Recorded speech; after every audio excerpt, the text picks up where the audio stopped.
Good evening, ladies and gentlemen. I'm Candice Gordon, the Head of Cultural Affairs here at the Embassy of Ireland in Berlin. We're so happy that you could join us for tonight's Cultúr Salon on the theme of revival. So the Cultúr Salon is a part of our Synge 150 season of events to commemorate the life and work of John Millington Synge in the 150th year since the great playwright's birth. And not only was he a great playwright, but he also played an important role in the Irish literary revival in the early years of the 20th century. Tonight, we will hear about Synge's work on revival, as well as from leading contemporary voices who are, each in their own field, engaged in communicating some traditional elements of Irish culture to the general public in new and exciting ways. We are grateful to be joined tonight by Professor P.J. Mathews from University College Dublin, who will begin the salon by delivering a short lecture on Synge's work on revival. This will then be followed by a panel discussion for which we are delighted to welcome musicologist Dr. Aileen Dillane from the University of Limerick, writer and collector of Mincéir Traveller folk stories, Owen DeBharduin, Gaelgeoir journalist and broadcaster Ola Majekodunmi, and Tom Coll, who has recently released a compilation of traditional Irish music, although you may be more familiar with him through his work as the drummer of Grammy-nominated band Fonatines D.C. The discussion of revival, I'm sure, will be engaging not only to those with an interest in Irish culture, but also the theme opens up philosophical questions of ontology and the nature of how we perceive ourselves and our collective story. We define ourselves by selecting elements of our character that we believe to be of value. We accentuate these aspects and they guide us in our decisions. Our history has seen elements of Irish culture pushed to the brink of extinction, such as the Irish language, which many over the years have put great energy into supporting and promoting. And I'd like to mention Conor na Gaeilge, who have grown substantially in Germany and all around the world, and continue to do great work in promoting the Irish language. Revival in our cultural sense is not just about bringing something back that once was there, as our culture is not a monolith and culture is always evolving, but it's about shining a spotlight on elements that are sometimes found on the fringes, identifying parts of our shared identity that are sometimes overlooked, and deciding on our collective values as a nation. Revival is not only about looking back, but also about looking forward and deciding who we want to be as a cohesive society. It is about understanding our past, but also building a new vision of Ireland. That is why discussions like the one we are having tonight are so valuable, and we are delighted to invite you all and the outstanding panelists to share your contributions. So there will be plenty of time at the end of the salon for a Q&A, but feel free throughout the discussion to post questions and comments in the chat box. We will also have breakout sessions at the end where this will give you a chance to meet others and to discuss tonight's theme a little further. So to begin tonight's salon, I'm honored to introduce Dr. P.J. Mathews. Dr. Mathews is the director of the Creative Futures Academy at University College Dublin and has written widely on Irish literature and theatre. He is co-editor, along with Declan Kiberd, of the Handbook of the Irish Revival. He's editor of the Cambridge Companion to J.M. Synge and author of Revival. Dr. Mathews is a member of the governing board of RTE and director of academic podcasting for UCD Scholarcast. He was appointed Norton Fellow and Visiting Associate Professor of English at the University of Notre Dame for 2007 to 2008, and was director of the Parnell Summer School between 2002 and 2005. Welcome, Dr. Mathews. Thanks very much, Candice. Thank you so much for the kind invitation to be here this evening. Hello to everybody. I'm just going to share my screen and hopefully this will work so that you can see. Is everybody seeing are people seeing my slides? Yeah, Candice, can you give me a nod on that? Yes. Great. Okay. So, so let's begin. It's a really rich topic we have before us this evening, so I'm going to go straight in. So much to say and so little time in some regards, but let's see what we can do. So there are kind of three things that I want to do in my time with you this evening. So I want to talk a little bit about what the Irish Revival was. I want to talk about our kind of main protagonist this evening, J.M. Synge, and his progressive revivalism, as I would call it, and also then towards the end say a little bit about revivalism and our own moment. So what's the point of all of this for where we are now in the 21st century?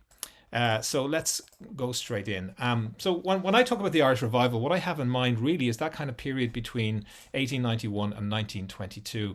It's a period of extraordinary political and cultural activity and achievement. It is formative in terms of the evolution of the Irish state and modern Irish consciousness. I like to characterize it as a phase of Irish Enlightenment and Irish intellectual rejuvenation. And on my work in it, what strikes me is the emergence of new civic energies outside of religion, the colonial state, and conventional politics. In other words, revivalism to me represents a kind of new breaking out energies, as it were, that try and do something or articulate something outside of kind of the orthodox way of doing things or seeing things.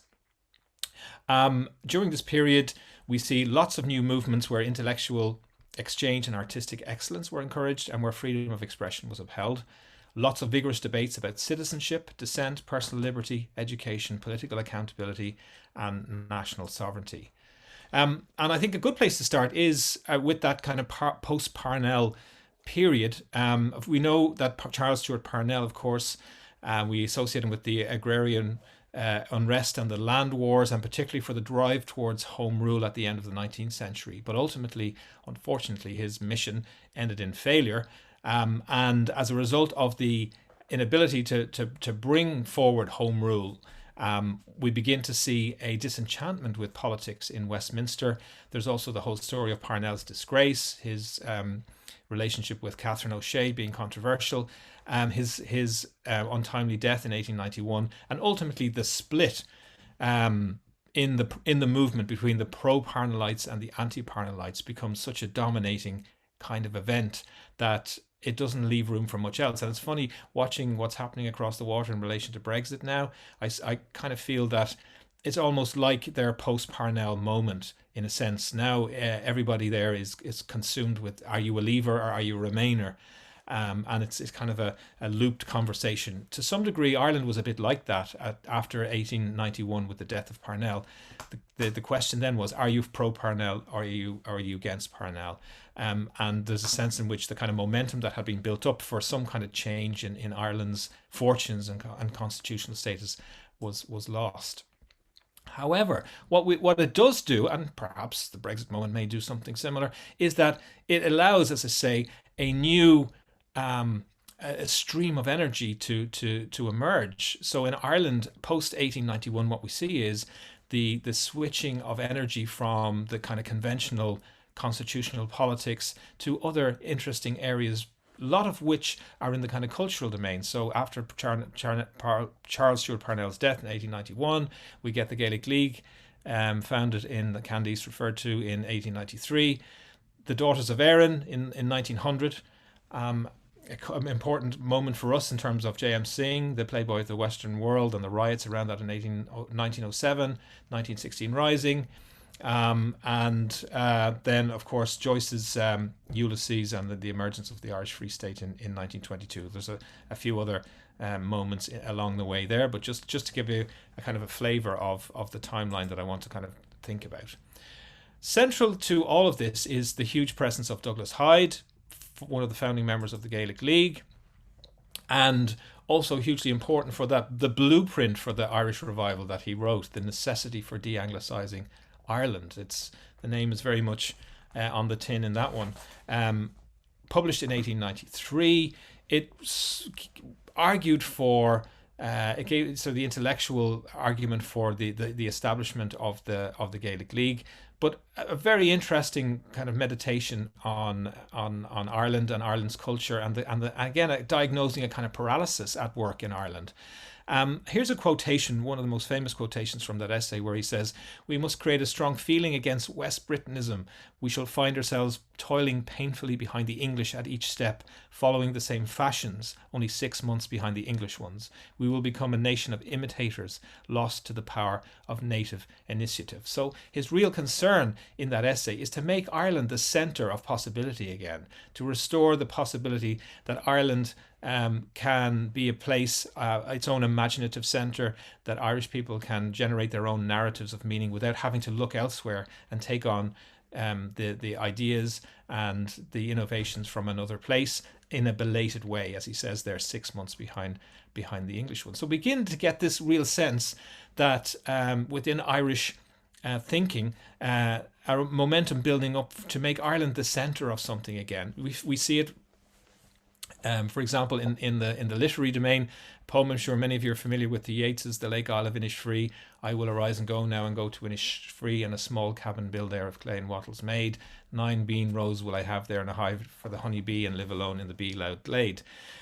So what you see here is Yeats writing from London, saying that he wants to leave London and go back to Ireland, to reverse, if you like, the trajectory of out-migration from Ireland, and saying, well, actually, no, I want to go in the opposite direction. I want to go back to Ireland because I see possibility there. I see an opportunity to create something anew. And interesting, the kind of the language and of this poem is very much one of self-help, and the idea of using what's at hand to make something possible and make something new. The Abbey Theatre, of course, is hugely important in relation to this story, founded as it is in 1907. And again, if you look at the manifesto of the Abbey Theatre, one of the jump out lines from that famous manifesto is the idea that we will show that Ireland is not the home of buffoonery and easy sentiment as it has been represented, but the home of an ancient idealism. So the idea here is very much, again, that the Irish identity is something that needs to be renewed, needs to be reimagined, and needs to be remade. The buffoonery there, a reference, I think, to the stage Irishman on the London stage. The easy sentiment, perhaps the reference to the kind of culture that we might associate with Thomas Moore and the Irish Melodies, which was very much about the idea of Irish people being emotional and invested in outward displays of emotion. So what's interesting about this period, therefore, is, in fact, there isn't really much of a consensus about what Irishness is. And in fact, I would argue, just again, kind of in simplistic terms, that there are about 4 different distinct strands of what Irish identity is at this point in time. Now, I'm, of course, artificially separating them out just for the sake of this evening's conversations. But we have, of course, firstly, the kind of Gaelic Ireland idea, the idea that what makes Irish people Irish is the language. English people speak English, French speak French, Germans speak German. So in Ireland, we need to be able to speak the Irish language, and a huge investment in language as the badge of national identity. There is, of course, another idea here, and this is the idea that what actually is most distinctive about the Irish people is religion. So it's the Catholic religion, the idea that Ireland has traditionally resisted the Protestant Reformation and has held on to its Catholic faith, even when it was materially disadvantageous to do so. This is an idea that looks to Daniel O'Connell. That tradition looks back to early Christian Ireland, Ireland of the Round Towers and the High Crosses and so forth, and the Ardagh Chalice, and there it is in its modern incarnation. Sorry, I had to get that in. Apologies to people who don't support Dublin. And then the third one is the Celtic idea, the idea of Ireland as a Celtic place. Again, going back way beyond Christianity, back to the reminiscences of the Celtic past. And also, this is an idea that, for example, people like Yeats found attractive, because for him, he didn't speak Irish, he wasn't Catholic, so Celticism gave him a kind of a way into indigeneity and a way for him to explore that and express that. So that's a notion of Irishness that goes back to the ancient standing stones and the dolmens and Newgrange and that Celtic imagination and Celtic spirituality idea. Fourthly is more of a political idea. And this is the idea of republicanism, which goes back, of course, to Theobald Wolfe Tone, 1798, and the United Irishmen, and has during the revival period its expression through the proclamation of the Republic in 1916. So what I'm suggesting here is that, you know, Irish identity during this period is not a stable one, is not a fixed one, but is rather fluid, and there's lots of different ideas about what that is. I'll come back to Synge in relation to this and the theatre in a second. But ideas emerging during the revival period are the revival as I would suggest a progressive moment of radical activism. So as well as these issues of national identity, we're also seeing the emergence of ideas around female suffrage, around trade unionism, around agricultural cooperation, the questioning of older ideas of empire, the questioning of Christianity with the emergence of people thinking about Celtic spirituality and the occult and so forth, the questioning of capitalism, we think of James Connolly, the questioning of patriarchy through the feminist movements, industrialism and nationalism. And for me, what's really interesting about this period is that Irish people are discovering themselves as citizens, and they're discovering Ireland as a place of possibility and innovation. And there is very much this idea that tradition is a springboard for modernity, and about taking on modernity on Irish terms and how we might do that rather than literally taking the ideas from somewhere else wholesale, in that way that Hyde referred to as being kind of imitative and second-hand. And then there is that, of course, decolonizing impulse within Irish cultural discourse, which I'll come back to later on. So that brings me to Synge. Synge, of course, is deeply involved in the Abbey Theatre, and we know that his most famous play, Playboy of the Western World, caused quite a stir when it was produced in 1907. And I think what's really important here in the context of those issues to do with identity is the fact that the theatre becomes the arena in which these ideas are rehearsed and mediated. So, of course, a period before the internet, before television and film and so forth, the theatre has a purchase on the wider culture, which is so powerful. And what's really, again, kind of significant here is, and this, again, these are some of the newspaper reports and advertisements around that, the Playboy of the Western World that Synge was involved in, is the idea that the right to expression should be upheld is very, very central and important here. So here we see it: support the Abbey Theatre against organised interruption, uphold the right of every man to hear and judge for himself. Obviously very gendered language here, but what's really interesting is that we think of Ireland, particularly in the later years of the 1920s and 1930s, as in terms of censorship of publications and censorship of film and the restriction of debate. But if you go back a couple of decades, in fact, there is this impulse towards and this important upholding of the right for freedom of expression. Again, really important idea, I think, in the revival period. So here we have Synge. And I know a lot of this, some of this territory has been covered before in a previous contributions by Catherine Wilsden and Declan Kybert. So I'm not going to go into this in too much detail, the kind of basic biography and stuff. Just a few points on this. He was deeply interested in European thought and literature, not a joiner of movements, but somebody who observed a lot of what was going on rather than a card carrier in any movement. Believed very much in that idea of self-help that I spoke about, and quite a nuanced thinker in relation to the revival. So he valued the Irish language. He studied it. He went to the Aran Islands and studied at Trinity. But he wasn't afraid to be critical of some of the ideas being expressed by Gaelic, by some of the idea that it wasn't possible to have an Irish literature in the English language. A good example, if you're interested in that kind of side of Synge, he wrote a very interesting essay called "Can We Go Back into Our Mother's Womb?"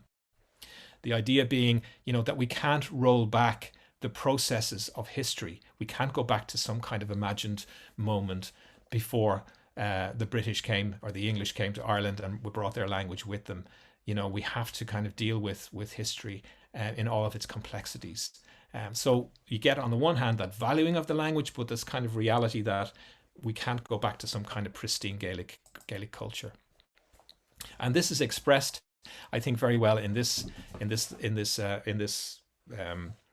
sentiment here where he says, the linguistic atmosphere of Ireland has become definitely English enough for the first time to allow work to be done in English that is perfectly Irish in its essence, yet has sureness and purity of form. So this idea that he chooses to write in English, but he feels secure that his contribution to Irish literature through the English language is secure, brings with it the cadences, the rhythms, the syntax of the Irish language, the colour of the Irish language, but is a thing in and of itself that's new and avant-garde in many respects. And in this sense, Synge is somebody who sees tradition as a springboard for innovation and liberation and progress, rather than seeing tradition as a straitjacket to conserve older ways to keep the modern world at bay. And of course, there are people during the revival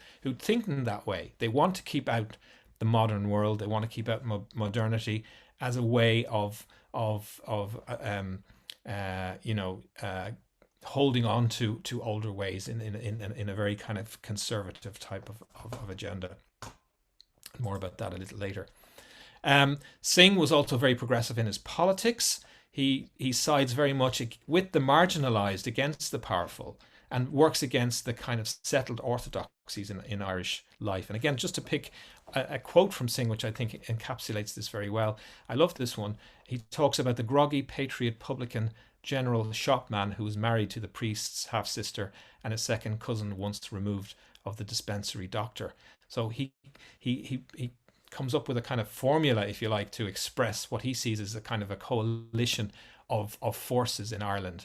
The business, the professions, and religion. These are the major power brokers in Ireland, and he is very invested in exposing, if you like, the oppressions of those three forces, in as much as he's also invested in exposing some of the oppressions of colonial rule and government in Ireland during this time.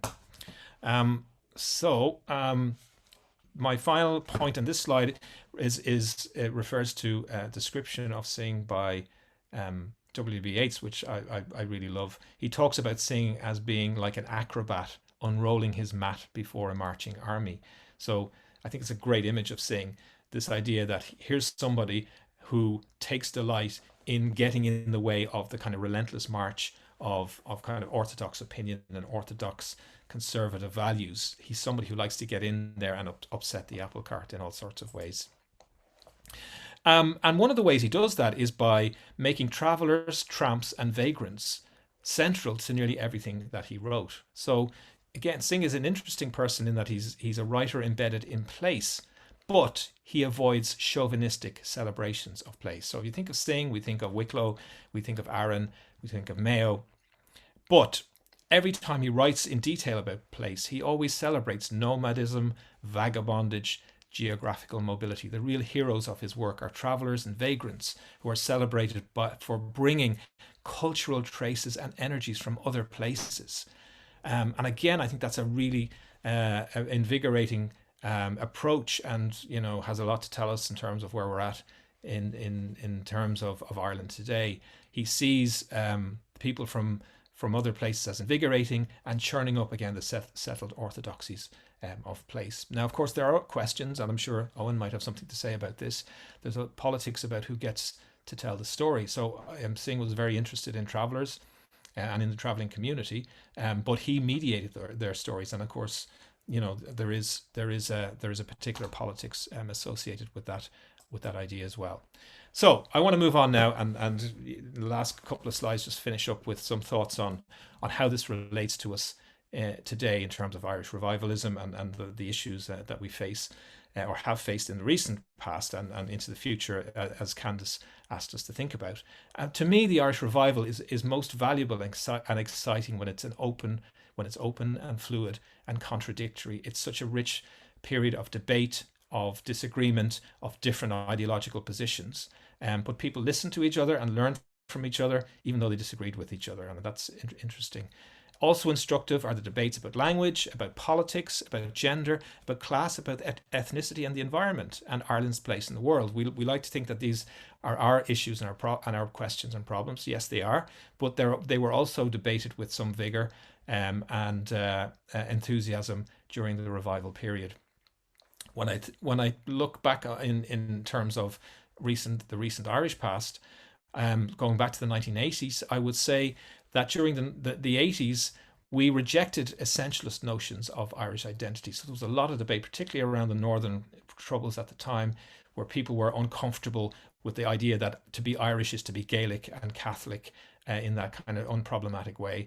And there was a lot of kind of revisionism around that in the 1980s. If we look at the 1990s, I think we can see in our cultural debates greater understanding of the role of class and gender in Irish life and in Irish history, and a lot of work in academic work and scholarly work done on the role of women in this period, and on the role of activists, particularly those interested in issues of class. If we look at the noughties, I think we can see the re-emergence of a kind of civic republican ideas, particularly around the marriage equality and repeal the eighth issues, and to do with immigration as well. So it seems interesting to me that nowadays that kind of civic republican tradition that to some degree went underground for most of the 20th century in Ireland is beginning to reassert itself around these issues in lots of interesting ways. And of course, here we are now post Brexit, and we're having debates now about the possibility of a united Ireland, as occasioned by that seismic shift that's happened with Brexit. That kind of paradigm shift where suddenly you wake up the next morning and the world is a different place. And who knows where that will take us. But again, it's interesting to see how the debates are moving in different directions. One quick point, one quick slide finally, things I would say that we need to be aware of and worried about. I think the emergence of neo-essentialist ideas of Irish identity, certainly around social media and so on, you can see that beginning to rear its ugly head. I thought we kind of ditched those ideas back in the 1980s, but we begin to see some of those ideas beginning to re-emerge now about a white Irishness, or an Irishness that's invested in, particularly in Christianity, or those kind of essentialist notions. And we will see, I predict, attempts to close off the richness and the complexity of the revival periods, to edit out the bits that don't suit the narrative. So I would predict that as the neo-essentialist right, gathers more steam, as it clearly seems to be, that this is an avenue that it will explore. I think we also need to complicate the Irish post-colonial narrative. We have for some time sought the affinities with other post-colonial peoples, but we also, I think, need to think about ways in which Ireland is complicit in the European colonial mission, ways in which we're inheritors of white privilege despite our subaltern status within the empire. And perhaps a new question that we might think in relation to the revival and a new phase of scholarship and thought around this might be to think about how revivalism is complicit as well as critical of European imperial thought. I think I will leave it at that, Candice, because I know we've a lot to come, and that's my bit for the moment.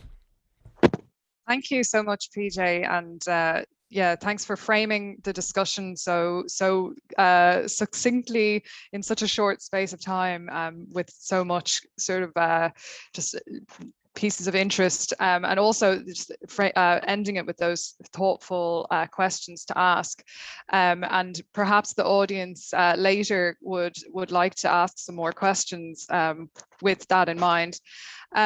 But now I'd like to welcome to the virtual stage our 4 panelists, who are each doing extraordinary work in various aspects of Irish culture and revival, in a sense. And the Embassy are honoured to have their input in tonight's discussion. So welcome Dr. Aileen Dillane, Owen DeBharduin, Ola Majekodunmi, and Tom Coll. Welcome. So you can all turn on, and PJ, you're welcome to stay on the virtual stage if you like, as you feel comfortable. So I'll just do a quick introduction round and some questions for each of you, and then I'll start the discussion with some general talking points. And as I said earlier, if the audience would like to ask a question, you feel free to just post it in the chat at any time. I'll keep an eye on those. And later on, there'll be time to raise your hand and actually, contribute more to the conversation in that sense. So we'll start with Dr. Aileen Dillane. Dr. Aileen Dillane is a senior lecturer in music at the Irish World Academy and the University of Limerick. She has a PhD from University of Chicago, where she was a Fulbright Scholar and Century Fellow. Aileen co-founded and co-directs the Center for the Study of Popular Music, Popular Culture, and co-edits their associated book series, Popular Music Matter, Social, Cultural and Political Interventions, and Discourse, Power and Society, both of which are published with Rowman and Littlefield. She is the Irish PI on EU-funded HERA project called Festiversities, European Music Festivals, Public Spaces and Cultural Diversity. As well as engaging in popular music and festival research, Aileen performs and writes about Irish traditional music and is currently completing a book entitled American Musical Imaginaries based on Irish American Musical Imaginaries based on fieldwork in Ireland and Chicago. Hi, Aileen. Hi. So just a quick question. Could you just tell us a little bit more about your upcoming book and your work with Irish music, especially in America? Yeah, as an ethnomusicologist, one of the key questions we always ask is not just what kind of music do people make, but really why do they make music and why might that matter? And in terms of the book, I guess I spent a lot of time in my life around the world of Irish music. You know, I grew up in West Limerick, going to the local Coll Irish music organization branch, playing music there, and experiencing Irish traditional music in a particular way as a sort of a default identity marker. And as I grew older, I began to encounter a lot of Americans who felt very strongly about their Irish identity, and yet to me they seemed something very different. And so I wanted to kind of understand that dynamic and what is at stake for people when they lay claims to certain kinds of identity markers like Irishness. So this led me on a long path, and to cut a long story short, I went to Chicago and I did a lot of work in Chicago and played in bands while I was there, and came to understand that Irishness outside of Ireland, let alone within Ireland, is quite a fluid concept, but it's also highly contested. And it has meanings for different people in different moments at different times.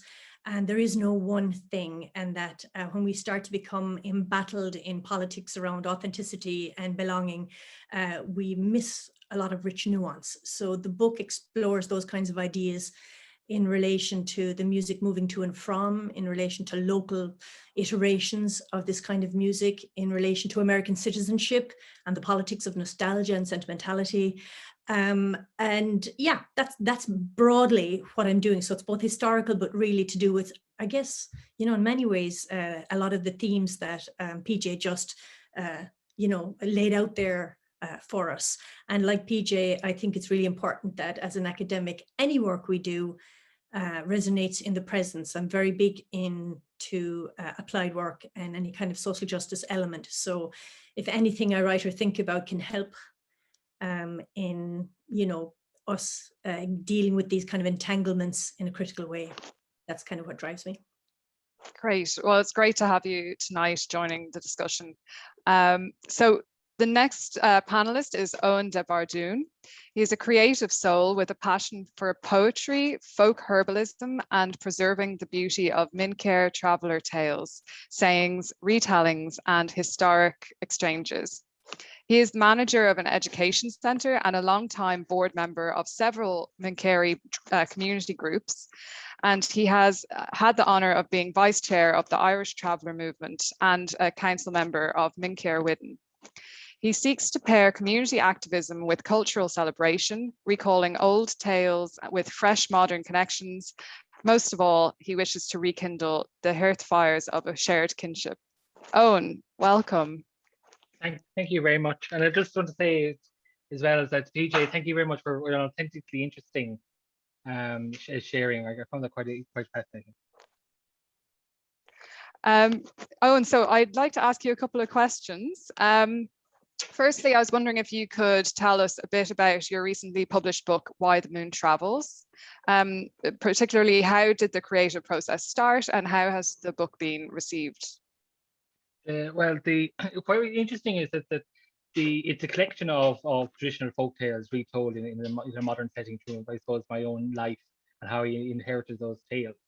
And when we were creating it, we discovered it's one of the few times that within the publications that the Travellers ever had our own opportunity to contextualize our own folk tales and share them.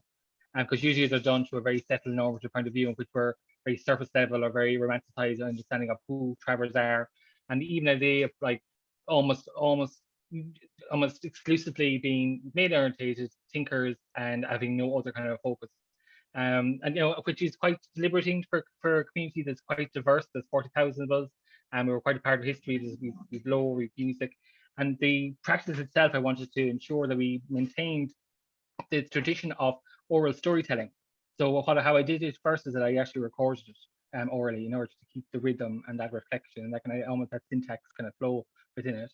And then eventually that was reviewed a few times. It went to script, and it was reviewed by community members, because there's a focus within the community that a story is not the story. And so there's a lot of freedom within that practice and a lot of review of it, and there's a lot of creativity. And it has been received far better than I thought it ever would. I thought I was making this little winged kind of paper bird that I want to send off into the world. And it went off into the world and came back and roosted quite well, far more than I ever dreamt of.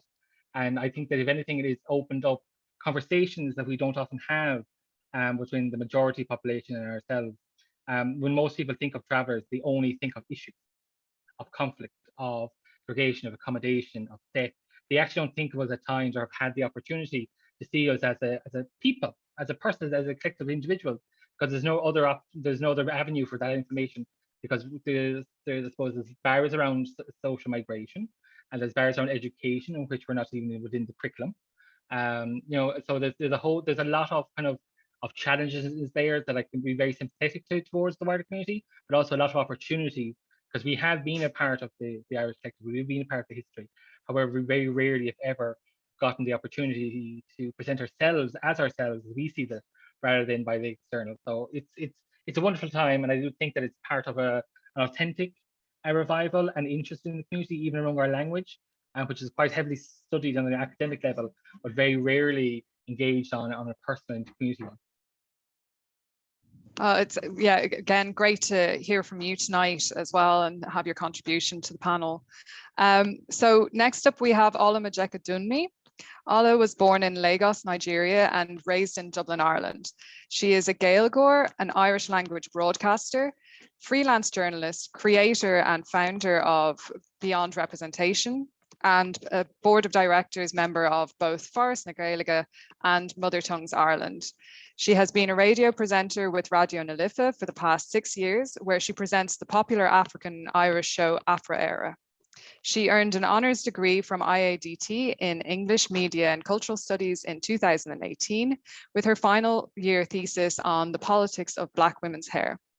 She also has a master's in digital broadcast production at the National Film School in IADT.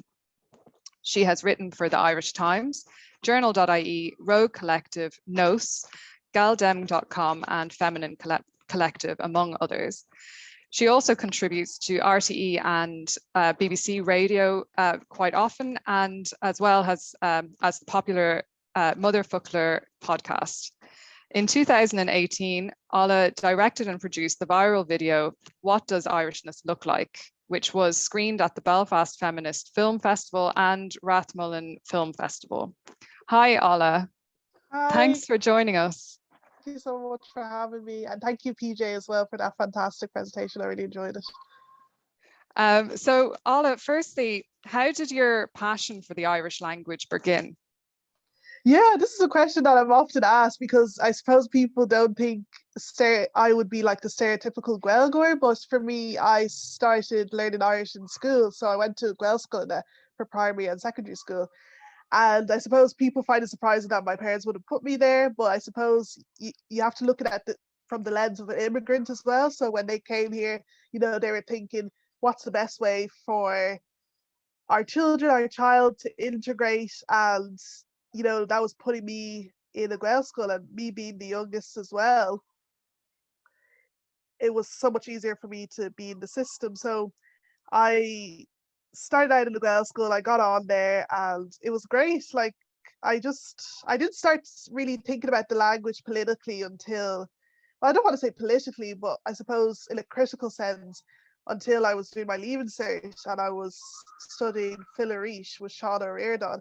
And a lot actually of what PJ said in his presentation is why I'm actually passionate about the Irish language, because in that poem Filarish, it was so passionate and it was like a dream, going back to that time pre-colonization where everyone would have been speaking Irish. And some people maybe would see that poem as primitive, but for me it just drew so much passion out of me, so I really loved it. And that was really what got me thinking about the language in that sense, and also about my own mother tongue as well, Yoruba. So I started thinking about, like, minority languages, and thinking just about English itself, being dominant across the world. And, people having all kinds of stereotypes. So if you don't speak English, you're kind of seen as lesser, and, people not really having as much respect for minority languages. So that's how I started kind of thinking critically about language, and a love for the language as well. That's really inspiring. Also, for me to hear, because I moved to Ireland as a child and, did not pick up the Irish language so well. So I need to get back on it, actually.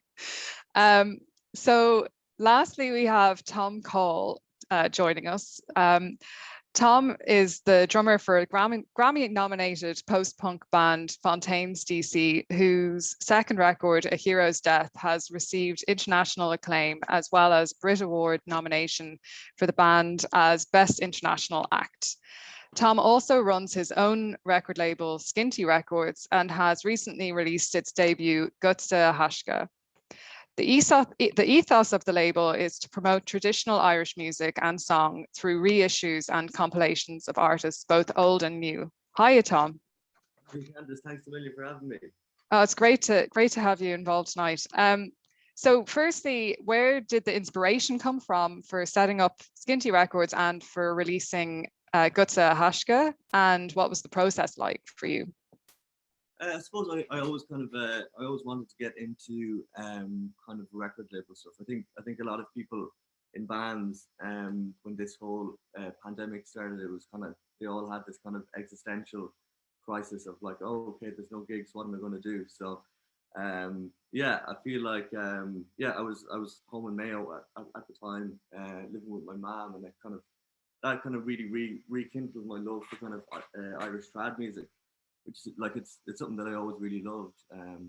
But I suppose working in a kind of a more rock and roll kind of thing, I never really got the opportunity to yeah, to kind of scratch that itch. So yeah, I feel like I was home Mayo, and I was listening to loads of trad, and I went back up to Dublin then, and I really wanted to listen to trad on a record. So I was kind of like flicking through my record collection, and I couldn't really find that much, and I was kind of like searching online. So I kind of came up with the idea of like trying to put lots of trad music onto the vinyl medium, which I feel like it's kind of hard to find. So yeah, that was the kind of the idea of it. So yeah, I kind of came up with that idea in Dublin, and I was kind of ruminating in my head, and I was coming up with these little playlists of my like dream compilation. And I didn't do anything about it for 6 months. I was like, I'm too scared to actually make the shout and put this thing out. But I finally did it when I moved over here to London. I feel like the classic Irish person in London thing is that you get you kind of wear your Irishness on your sleeve a lot more. So that kind of gave me the kick to put out this kind of this collection of Irish music that I really love, and it really has stuck with me through my whole life. So yeah, it's been such an interesting process through, like, I don't know, licensing tunes and stuff like that. I've learned so much about how all that kind of stuff works. So it's been really, really, really interesting. And yeah, it's given me a great excuse to really delve deep into like Irish trad and folk music again, which has been really cool. That's great. No, I also really recognize that sense, like from both living in London myself and then moving to Berlin, how your sort of Irishness becomes pronounced, certainly. So I'll start just sort of with more generalized questions. And again, if the audience have anything to contribute, feel free to write it in the chat, or even just raise your hand, and myself and my colleague Milena will call upon you to ask a question. But in the meantime, if the panelists, basically just to sort of like have a bit of order within the Zoom, if you can also raise your virtual hand if you'd like to contribute to an answer to, or comment on one of these questions. So the first question I'd like to pose to the panel is there an Irish cultural revival now? Is it an extension of the Celtic revival or something different? And what makes it different? I think PJ, you sort of mentioned this a little bit earlier anyway. So perhaps someone else would like to, or I mean, sure, if you'd like to contribute again. Sure. Look, to kick it off, yeah, I guess so. I mean, it's kind of hard to know what's going on out there because we've all been locked away, to be honest. That's a thing. But I would say certainly on the music side, it seems to me that there's a renewed interest in Irish traditional music, in Irish folk music from a younger generation, which is interesting. I see it in my own. I've got two kids myself. I've got a 17-year-old is really big into trad music. Everything from Jerry O'Connor's banjo playing to, the Pogues, and so, and also interesting things happening in traditional music. And I know that's more Aileen's territory than mine, but it seems to me that there is a if you look at, I find a band like Lankum, for example, very interesting. Their emergence, a kind of their approach to folk, which is really interesting, and there's something very distinctive and of this moment about it. I think there's something a bit punk about it, which is great and really, really interesting.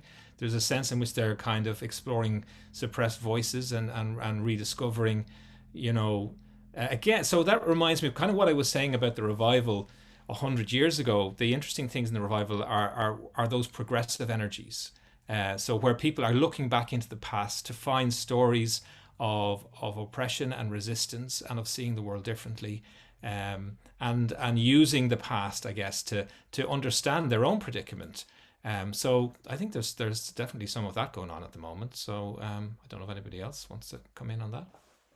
Aileen, would you like to come in? Yeah, sure. I think PJ is right, absolutely, about a band like Lankum. To me, they remind me of the kind of Gramercy idea of the organic intellectuals. I mean, they're doing the hard graft, they're doing the research, they're going to the Irish Traditional Music Archive in Dublin, they're thinking critically, they're putting out extraordinary podcasts. There's a whole other level of engagement. And the organic intellectual is the person coming from these traditions who is of these traditions. Very much in the way that Owen is too, I think the other area, the distinction I would see between, we'll say, the Celtic revival of then and now is actually, I would say that resonance was more back in the 90s, when in the 1990s, there was a renewed interest in Irish and white ethnicity. So you had this kind of Celtic thing, touring around the world and being in festival circuits, and you had it in ambient music and the likes of Enya, and you had it with the chieftains doing, going on tours with other bands. It was a distinct type of way of celebrating ethnicity that allowed white people to engage.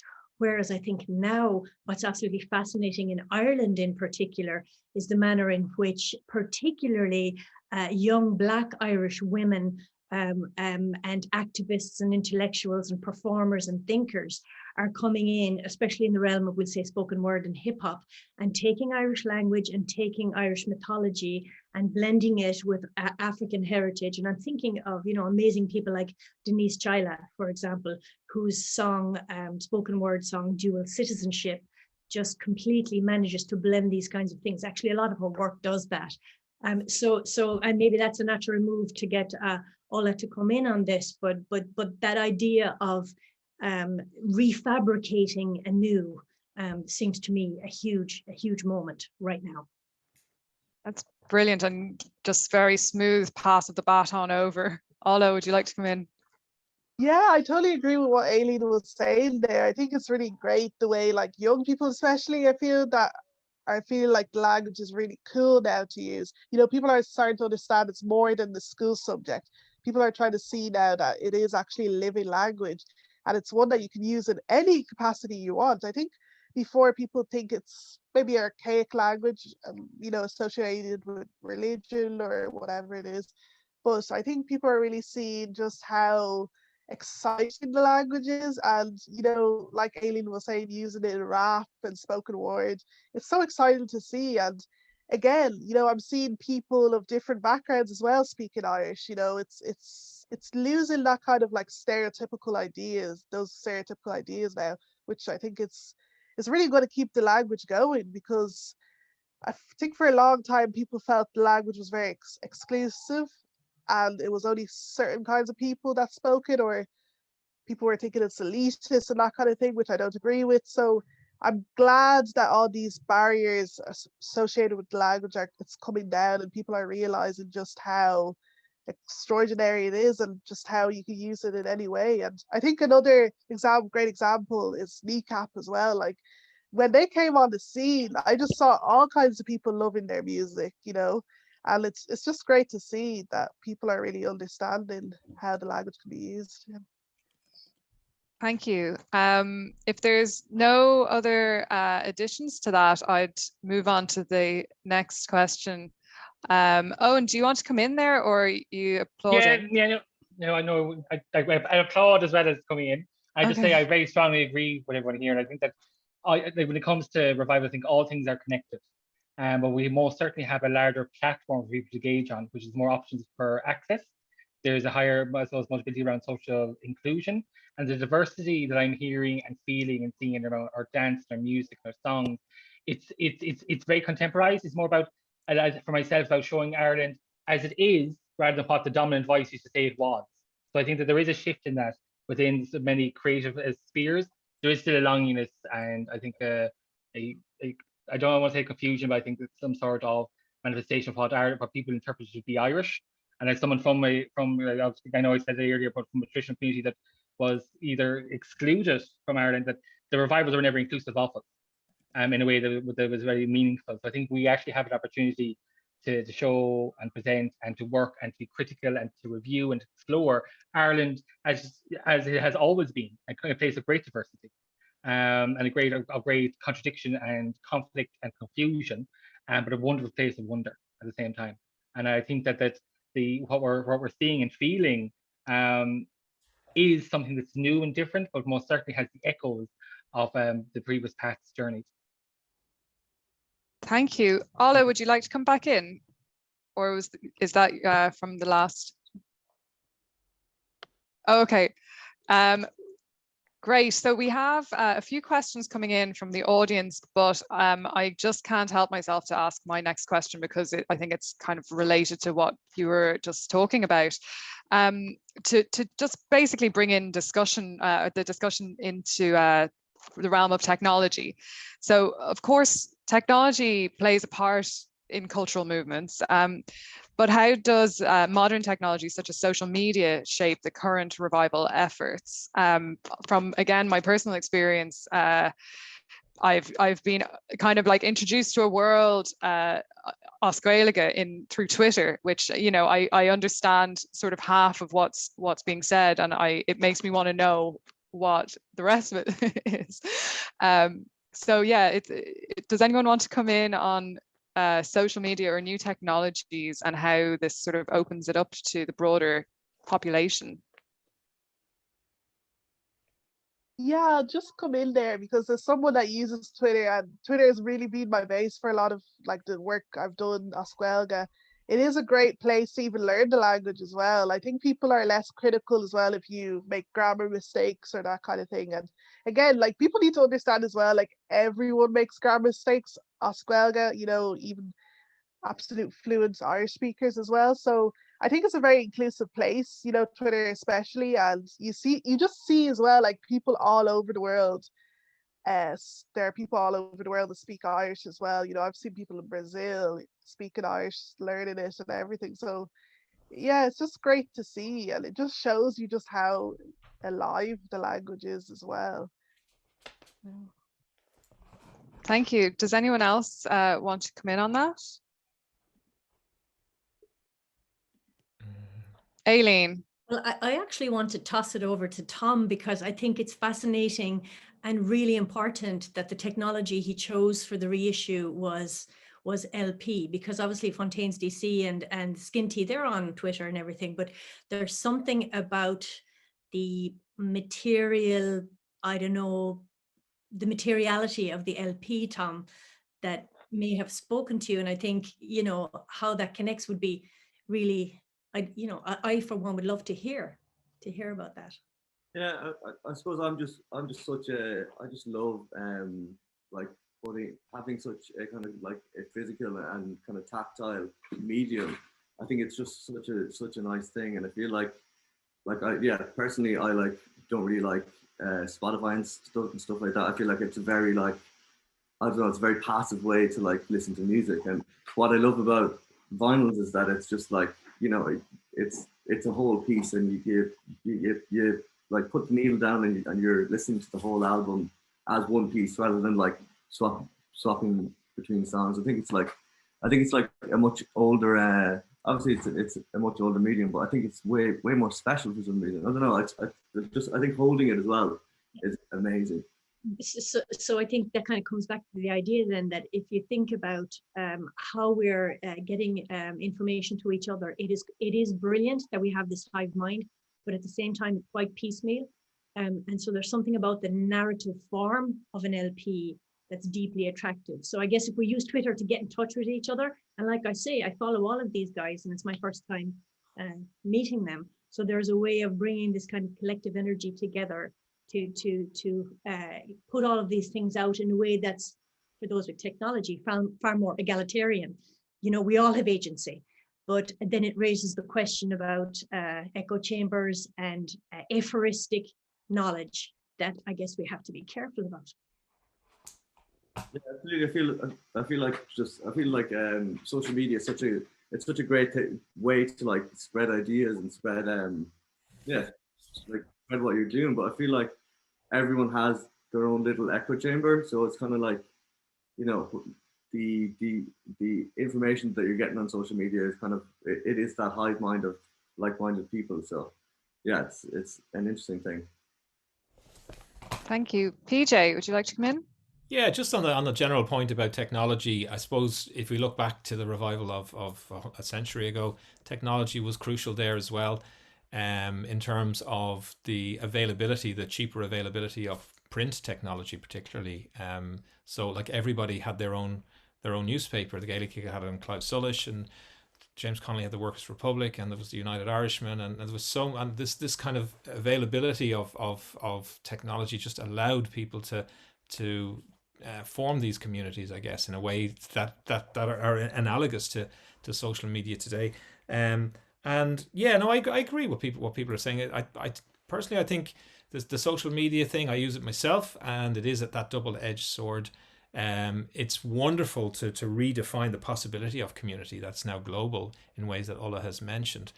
I do sometimes get a bit fearful of the vitriolic nature of even the lack of genuine exchange that's possible there. One of the things that I do prize about the earlier revival is the extent to which people of extreme ideological opposition actually took the trouble to have debates with each other.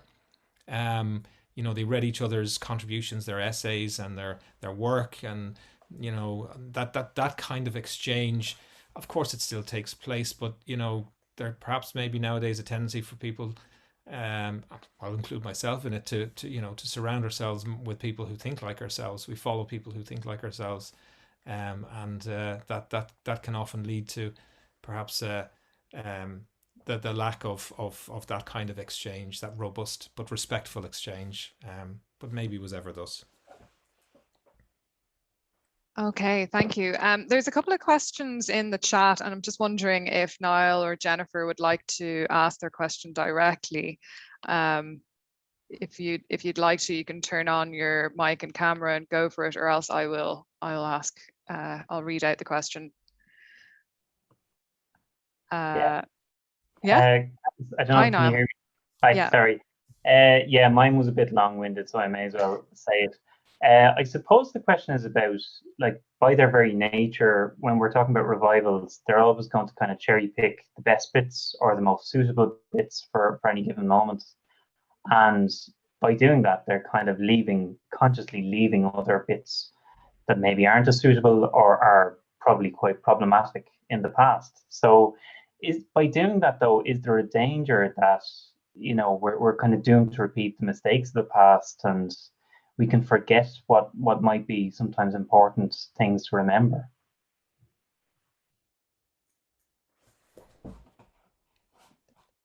Sorry, that's a great question, Niall. So would anybody like to take this? I can jump in there. Yeah, PJ. If you like, yeah. So if I'm understanding your question correctly, are you saying so during so if somebody's reviving something, they can go into the past and see something that they like, but there might be something there that doesn't suit their present agenda, as it were, and that's kind of left. Yeah, I think you're right. I think that's probably always happened. If you go back to probably the Italian Renaissance, when they were going back to ancient Greek and Roman texts, they probably picked certain things that suited the present agenda. I think that's probably the nature of revivalism to some degrees. Just as you were talking, I was thinking of Lady Gregory's version of the Cuchulainn stories, and she put them into print in, I think it was 1902 or 1903, and for the first time, Irish people could read these stories in the English language, and they were available. But it was often pointed out that she left out some of the racier elements of the stories because they didn't quite fit in with kind of Victorian notions of what was proper and right in terms of matters of sexuality. And so, I mean, so that's probably an example of that. But that doesn't mean that somebody else can come along later on and go back in and tell the story differently. And maybe that's really Owen's territory to an extent. And the idea that every story is different in the telling, and every time it's told, it tells or inflects it in a different way. So. Yeah. Owen, would you like to come in on that? Yeah, I think that I think that it does happen, but I think that's part of human nature and what we do. And we in one way we're trying to learn from the issues of the past, what was problematic. We ought just to suit us. But in the same way, if we're carrying that revival in a way that's open to criticism, that's open to digestion and repetition and review, we're going to actually bring those problematic parts with us, so that we're not going to forget them. I don't think any revival that I'm aware of has actually excluded them to a great degree. People are aware, and people did complain and did criticize and did consider. But I think it's something that needs to be more aware of ourselves. But if a revival is open to the platforms that we need, not just on social media, but as a way of social access and access to information, sharing of it, and debating of it, and reviewing of it, and sharing of it, is that those parts will come up because people will be affected by them, be affected by their problematic, be affected because they feel excluded, be affected because it enhances or portrays them as they feel that they are. So I think that it is always a danger, but it's a danger that we live with, and danger we need to be considerate of. But I don't think it's a danger that it's going to draw us into a silence, because but even that question alone shows that we do consider these things. Brilliant. Aileen, would you like to come in?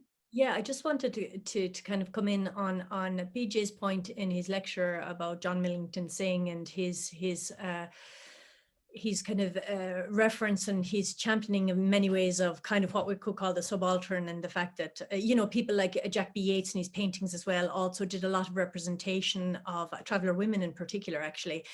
And I think one of the moment in which we're in now is that nothing about us without us is critical, because sometimes you have the intelligentsia, in that time, the Anglo-Irish doing very important work, really, really important critical interventions, but at some level, you know, potentially fetishizing people. And we're in a moment now where communities can speak for themselves. And so there can be just really interesting debates and discussions about what that looks like, and how then you can have, as the wonderful writer Emma Debarry says, coalitions rather than, you know, notions of allyship. And so I think that's really, really crucial. So when you look at Owen's work, you're seeing a whole worldview that can never be captured by other interventions if you're not coming from within a culture. And one of the things I love most about the Irish Black Lives Matter movement is the manner in which it's not about Black lives, it's actually about all kinds of minority lives, including travellers. And so that's the huge difference, I guess, I would see between the kind of that era of revival, where people had the agency and the wherewithal and the money and the backing and the cultural capital to do things, a lot of which had very little impact actually on people of different class themselves. But whereas now you know, everyone has a degree of agency, and there's just a real coalition building, and that's extraordinarily exciting. Yeah, it's really positive and optimistic. Ola, you'd like to come in? Yes, I just thought it was really interesting what Aileen mentioned there, like communities speaking for themselves now. And I do very much see that actually within the Irish language community as well. So you have, like, you know, from like the work I'm doing, talking about, like, you know, Afro Era with my No Spunkai column, and then my show on Radio Lip as well, just trying to mix those two elements as well, something that people didn't really see before. And I think a lot of people in the community appreciate that as well, that you can use the language to talk about race. Although, in saying that, coming back to social media, there's a lot of people that don't like that. So when I released like my video about Black women's hair as Gaelge for Nos, there was a lot of trolls coming on that, and that those bad comments or racist comments even was as Gaelge and in English too. So as much as a lot of communities can talk for themselves now, it does come at a price as well. And there are people that are, you know, in the community in general in wider Ireland that are very, you know, displeased to see that. So I think we're living in a very interesting time in Ireland. I think the switch in terms of our nation is really happening now, along with this revival that's happening. Yeah. Thank you, Ola. So there's a question from Jennifer in the chat. There's actually two. I'm not sure, are they connected? So firstly, does this mark a new phase in post-colonialism? Inferiority complexes too.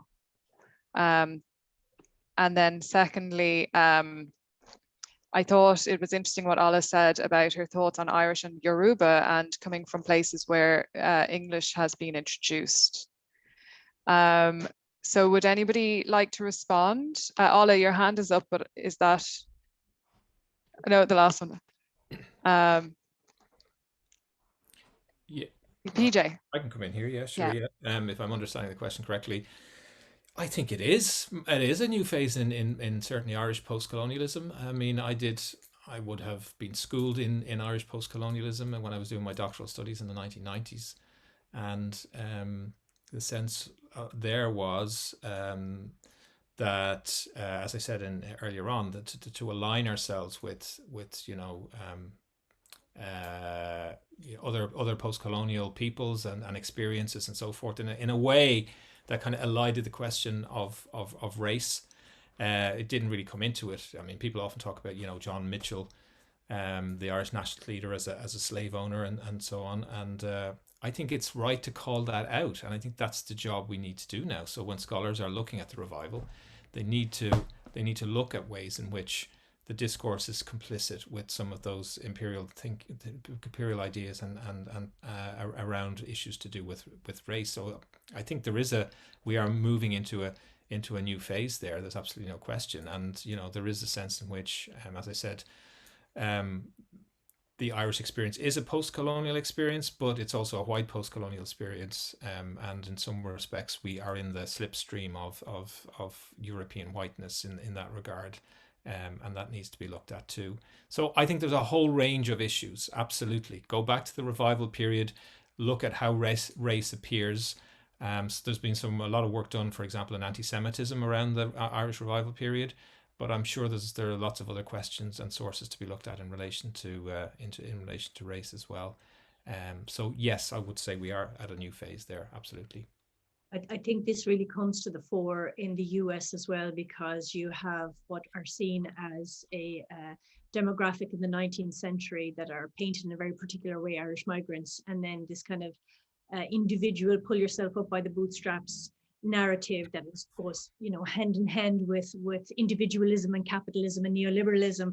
And so now we're at a phase where you still retain a real solidarity focused Irish America, but you also have that rise of white ethno-nationalism that can co-opt Irishness and Irish symbols, and that's got to be handled very, very carefully, and an eye has to be kept to that. Because it's not one thing for everyone. And so, and this can also happen within Ireland, and it is happening within Ireland, but I see it more so in places like the United States, where the polarization is really, in many ways, at its zenith. Yeah, like I agree with everything that's been said as well, and like having studied like post-colonialism as well, I think this is a really interesting time, because I think people are really aware of their Irishness now, but to the point, like Aileen was saying, that you're seeing a lot of ethno-nationalism and people being very exclusive about their Irishness. So, white race being synonymous with Irishness.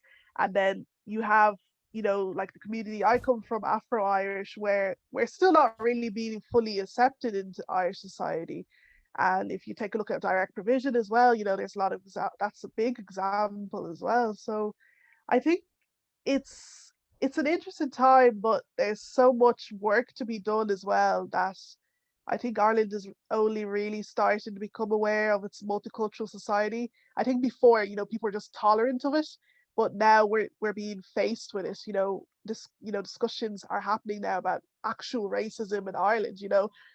We need to begin actually in schools even studying about racism in the Irish context, not apartheid South Africa or during the civil rights in America. We need to actually look at our own as well. So yeah, again, it's going to take time, but I'm happy to see that the work is slowly being done as well.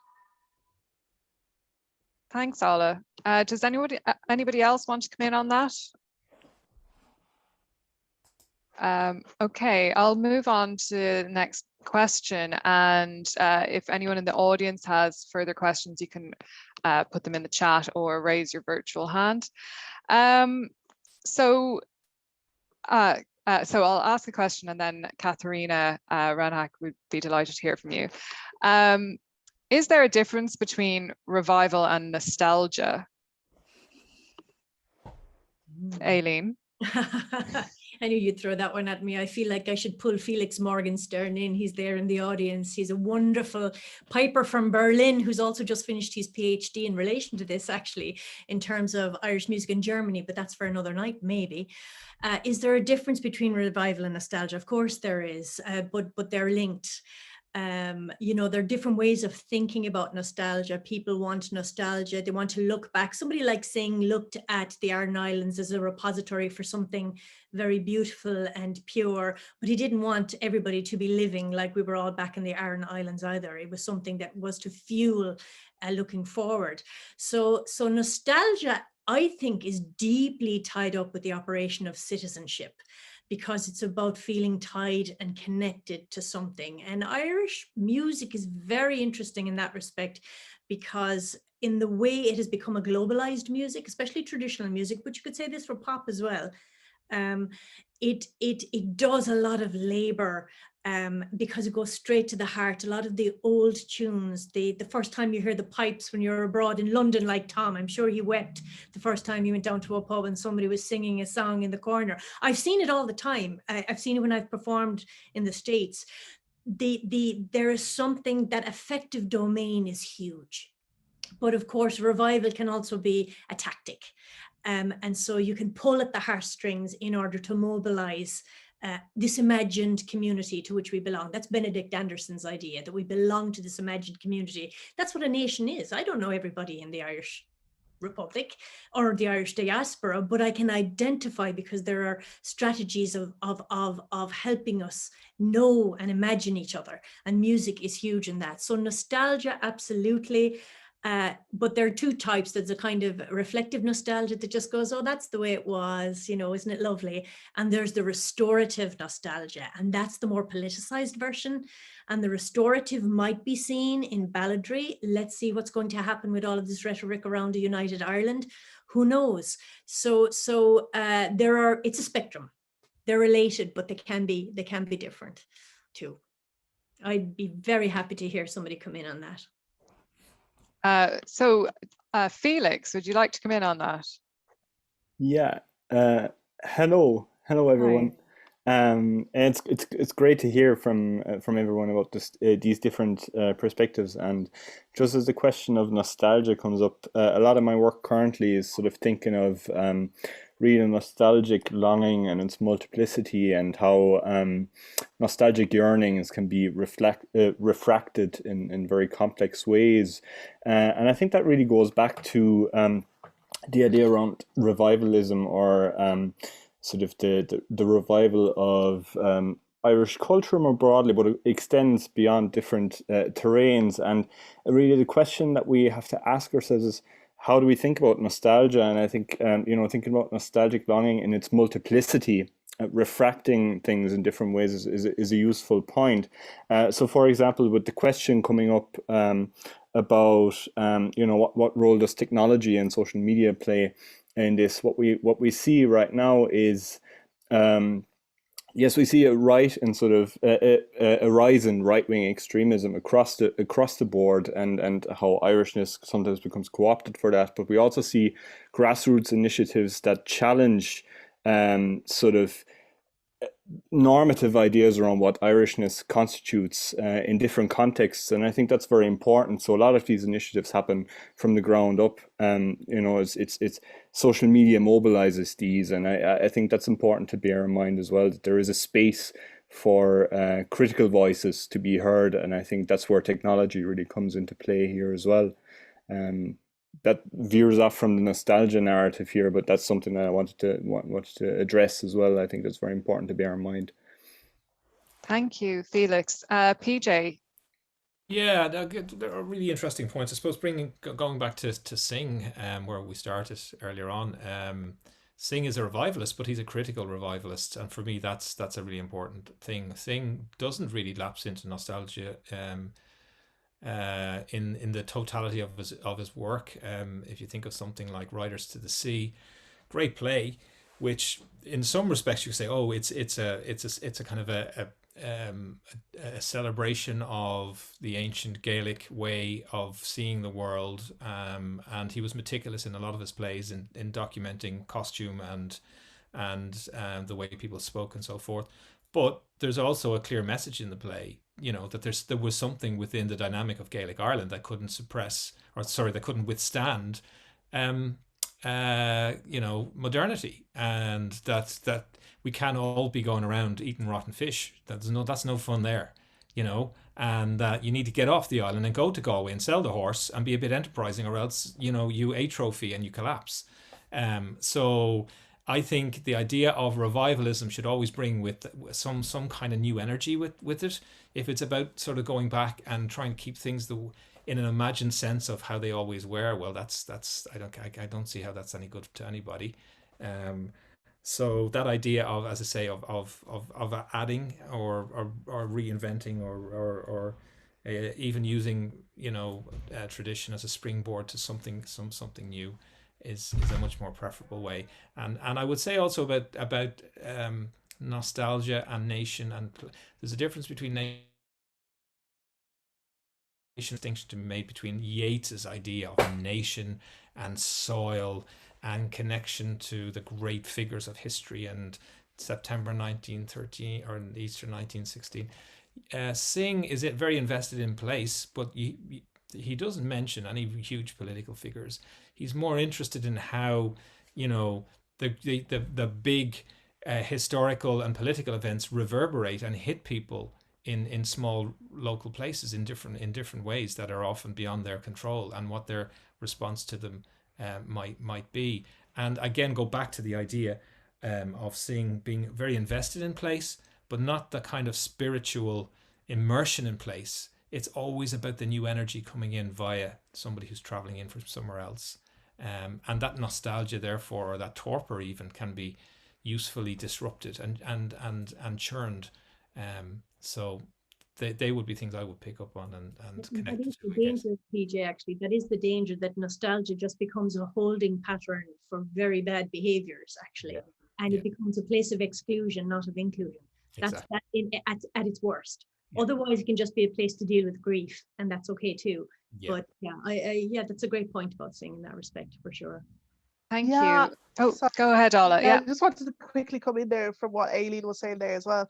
Yeah, I think nostalgia is great. I love it to think kind of sometimes about, what would pre-colonial Ireland be like and that sort of thing. But at the same time, it can be a little bit dangerous, and it can be a hotbed as well for ethno-nationalism as well, and people kind of thinking, what would Ireland be like without all these immigrants and all this kind of thing. So it's good to get the right balance, I think, as well. And within this conversation of revivalism, we need to include the Ireland of today as well, of what Ireland actually is like today. So yeah, it's interesting.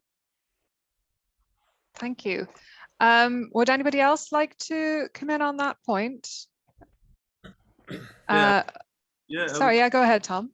Heading back to what Aileen was saying, I feel like it's coming from like an artistic point of view. I feel like there's a massive difference between nostalgia and revivalism. I think sometimes when you're talking to artists and saying that their work is revisionary or nostalgic, that can be quite a dirty word to say to an artist. It's interesting because I feel like traditional Irish music is very nostalgic in its being, but I think what's happened now is that it's really being more modernized and really pushing the boundaries of what the tradition is, which I think is really it kind of goes back to the 70s, 70s Ireland of traditional music being really pushed forward by people like Banksy and stuff like that. And I feel like Lancome and those people are really pushing it forward, but I feel like it's not nostalgic. I think that's a very important point to make. Yeah. Oh, that's great. You all answered my question wonderfully about nostalgia there. So thank you. We're going to go to Katharina.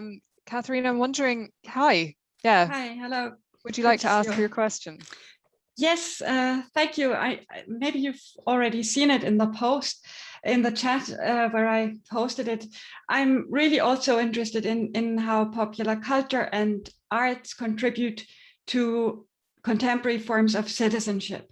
And I mean, it's always been, I'd say, very difficult to negotiate ideological conflicts and differences. I mean, even within the Irish National Theatre, we had this ideological collision between the authors on the one hand and the actors on the other hand, and this didn't end well for all of them, right? So they didn't resolve their conflict, and of course nowadays we've got the impression that it's getting harder and harder to really exchange ideas, as you, PJ, I think, put it very well, and that different kinds of bubbles are no longer really in contact with each other and talking to each other. But I'm wondering, I mean, from your own personal experiences as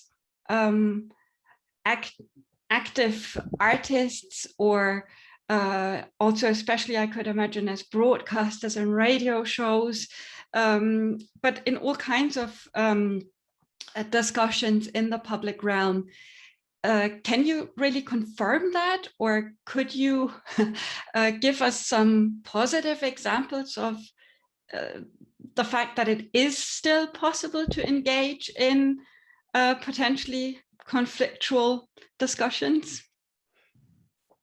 Owen, would you like to come in on that? I will. Now, I understand that I'm coming at this from a different angle.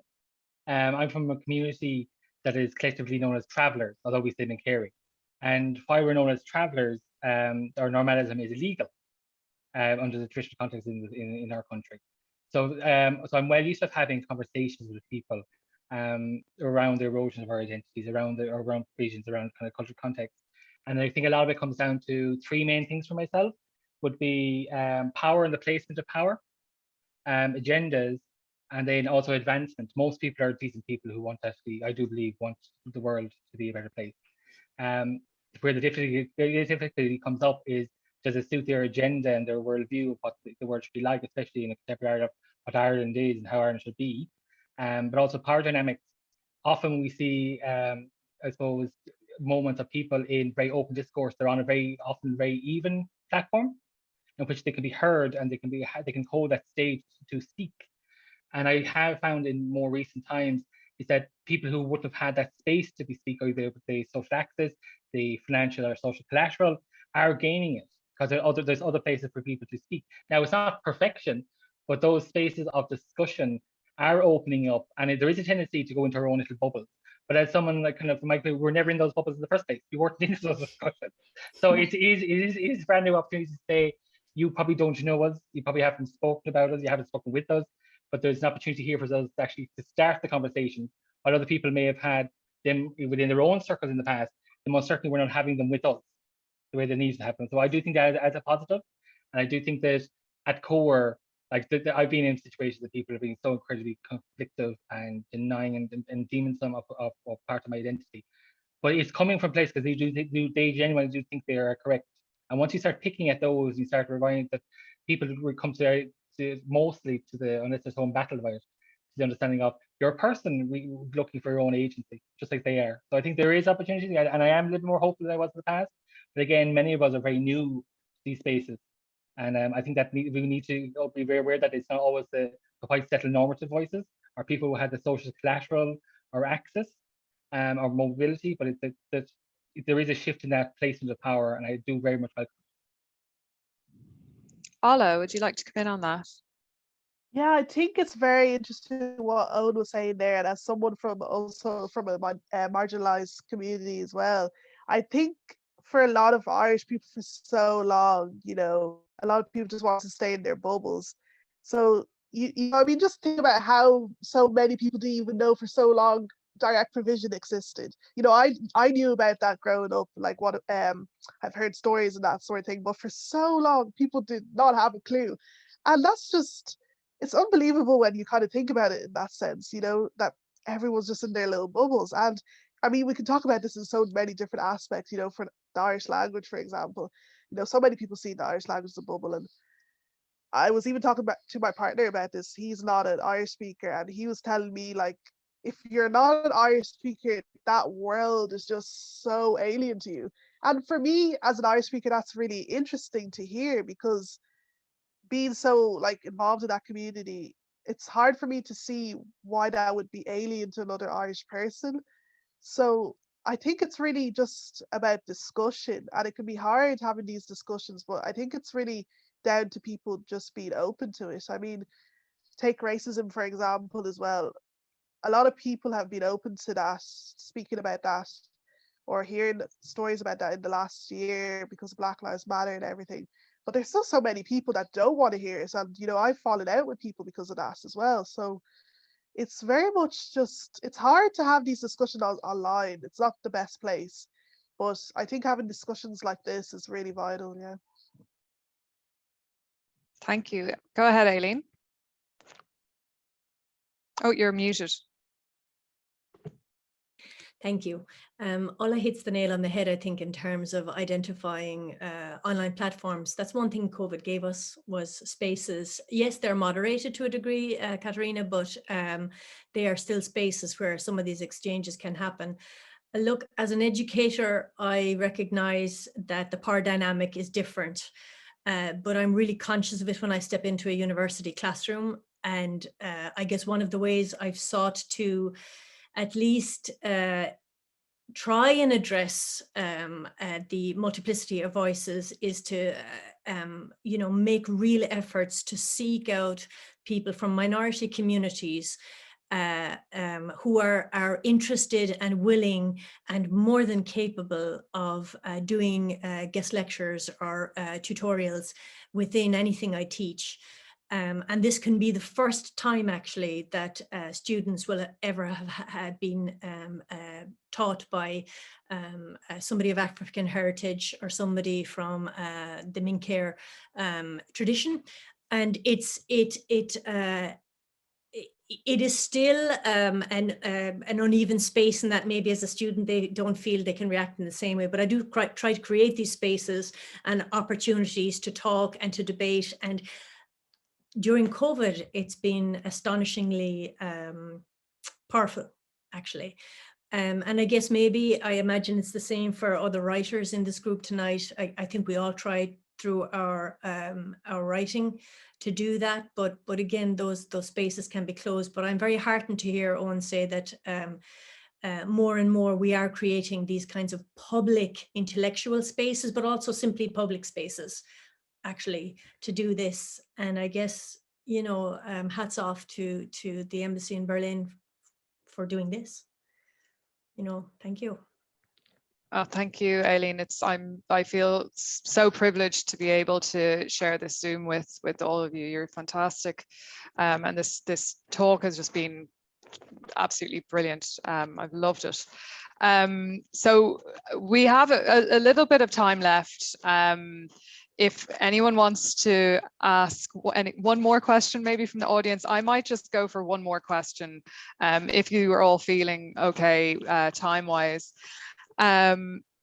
So yeah, just with regards to an aesthetic, perhaps actually, Tom, perhaps you could tell us a bit about the Gutsa Hashka cover, and then we can open up the discussion to examples of revival of like an older Irish aesthetic within fashion or crafts or, you know, design, perhaps.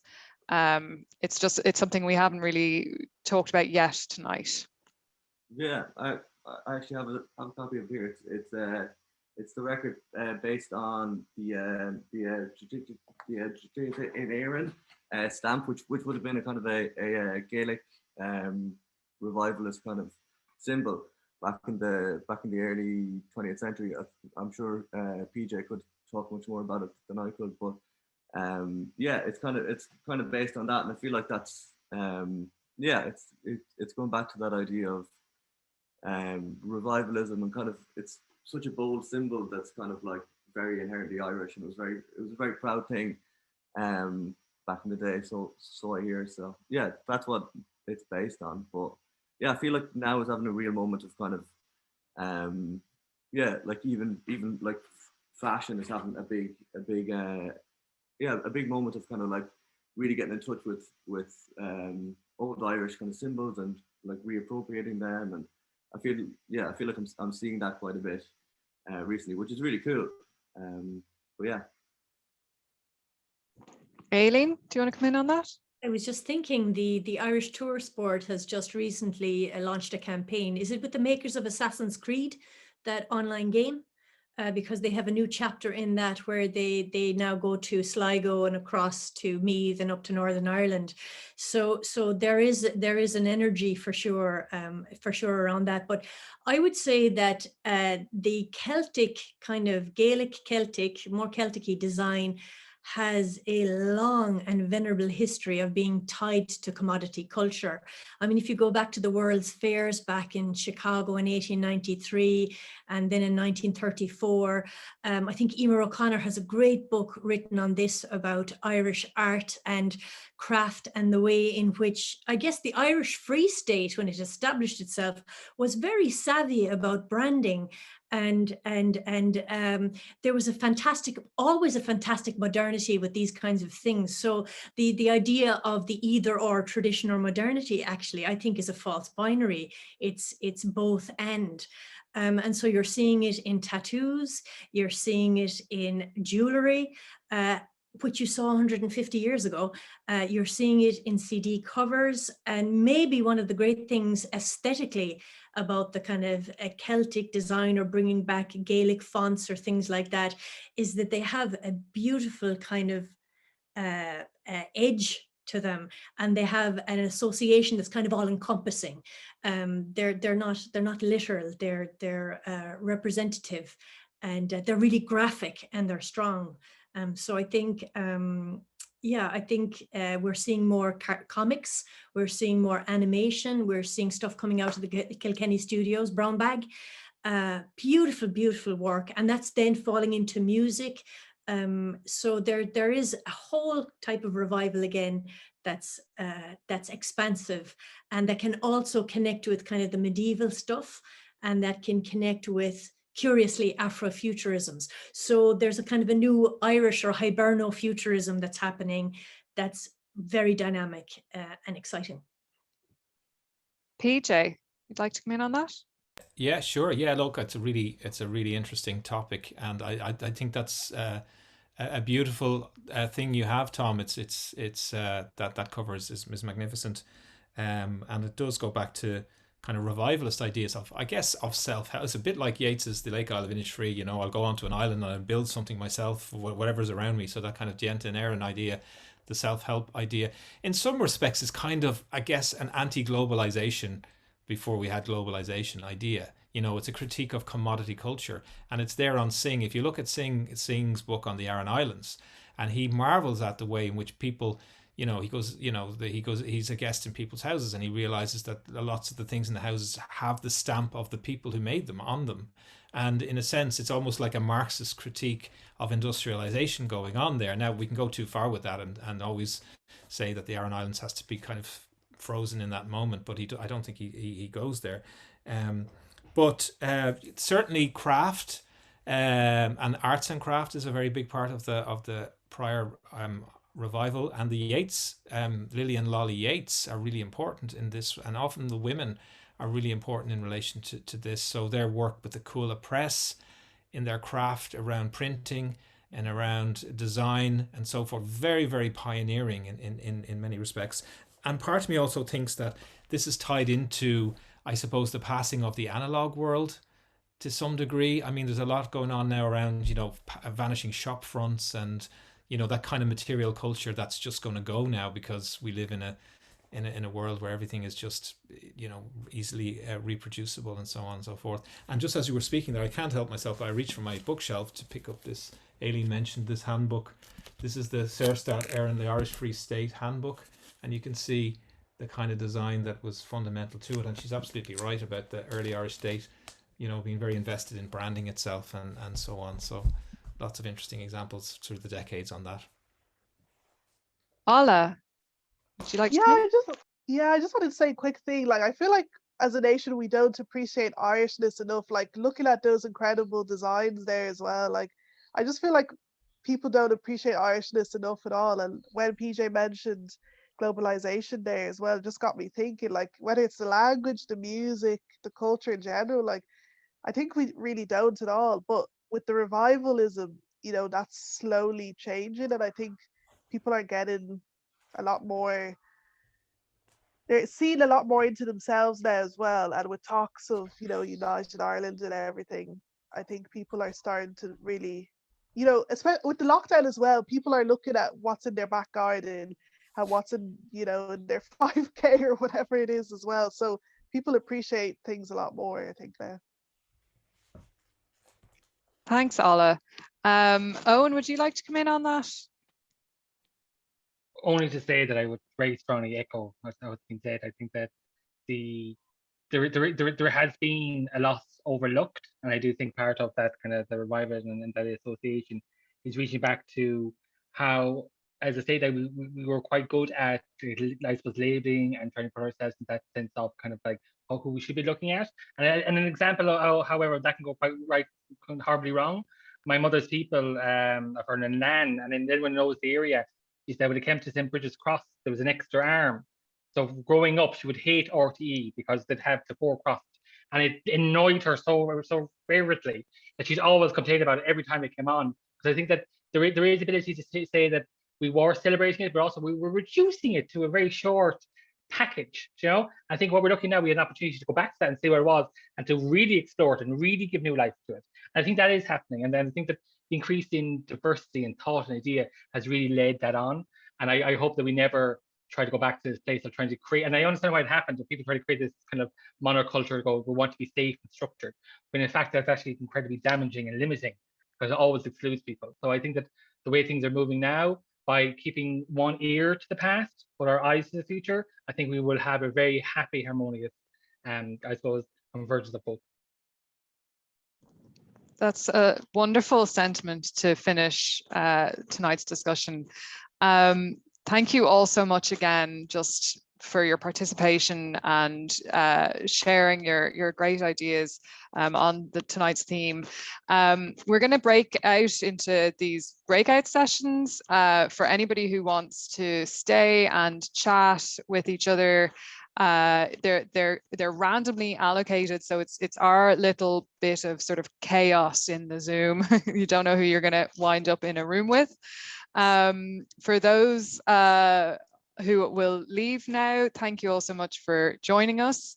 Then thanks, Ola. Oh, sorry. Okay, you can't stay. So thank you, Ola, and thank you, PJ, Aileen, Owen, and Tom, and thank you to Felix and Katharina and Niall and Jennifer for your wonderful questions.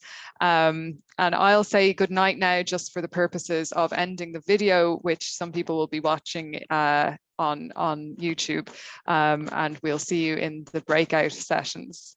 Thank you. And also, I must say thank you as well to my colleague, Milena, for helping out tonight, and to Thomas as well for his help. Thank you.